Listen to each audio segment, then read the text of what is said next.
पहिला काय विषय कालपासून जे अकांड तांडव करताय ते पालकमंत्री अकांड तांडव पोलिसांचे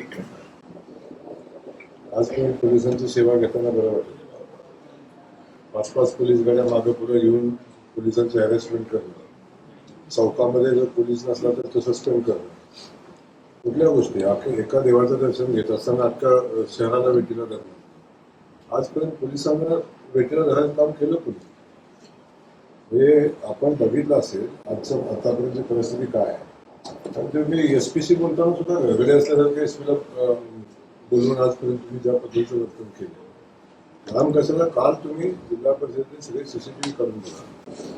ज्या पद्धतीनं पालकमंत्र्याची एंट्री, काय स्टाईल, आता स्टाईलमध्ये ज्या पद्धतीनं पोलिसांच्यावर त्यांनी शिव्याचा बळीबार केला, ज्या पद्धतीनं पोलिसांना काय रे, कोण आहे रे, माझा आलाय का, मस्ती आली का, बघून घेईन, काय रे, काय बघतोस, का थांबलायस, कशावर इथं आलाय, तू कोण बोललं का, म्हणजे तुम्हाला माहिती नाही.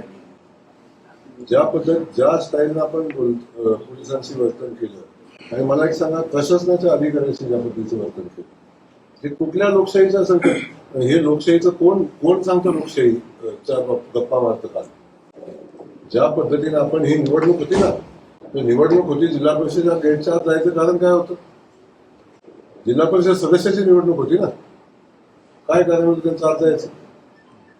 अधिकाऱ्यांना दमबाजी करायची. आजपर्यंत जिल्हा परिषदेत कधी बैठक लागली नाही, काल कशी बैठक लागली? आणि हे सगळं करत असताना आपण त्यांच्यावर 307 गुन्हे दाखल आहे, त्याला हाताला धरून तुम्ही कसं काय नेता? आणि आपण काल एवढं सगळं सांगू होते की खोटा गुन्हा दाखल केला, खोटा गुन्हा दाखल केला, खोटा गुन्हा दाखल केला. माझा सवाल आहे, काल तुम्ही गुन्हा कुणी दाखल केलाय म्हणून का नाही सांगितलं? सगळं सांगितलं, गुन्हा दाखल केला. गुन्हा कुणी दाखल केला?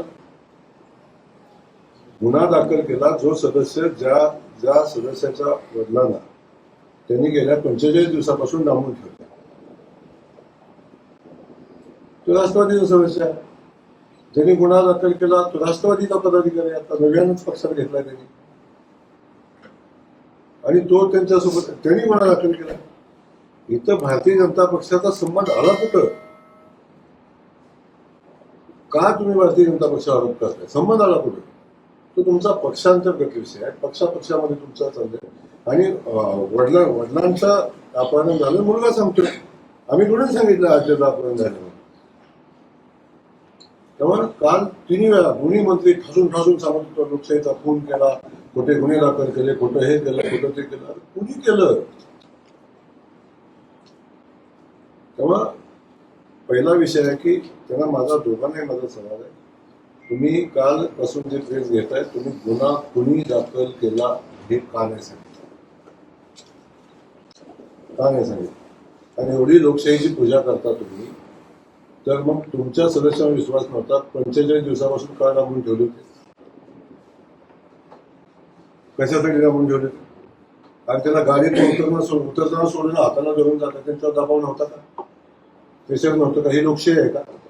मतदानाला माणूस जेव्हा जातो तेव्हा मतदान केंद्रापासून किती लांब थांबायचं असते? कुठं होते 100 मीटर? कुठं होती लोकशाही? अख्ख्या जिल्हा परिषदेमध्ये पालकमंत्र्यांनी उच्चार मांडला होता. पोलीस पासून अधिकाऱ्याच्या पासून सगळ्यांना जी शिवीगाळ ज्या पद्धतीने केली, अख्ख्या जिल्हा परिषदेमध्ये उच्चार मांडला. ही निवडणूक आहे? अशा पद्धतीने निवडणूक होतात?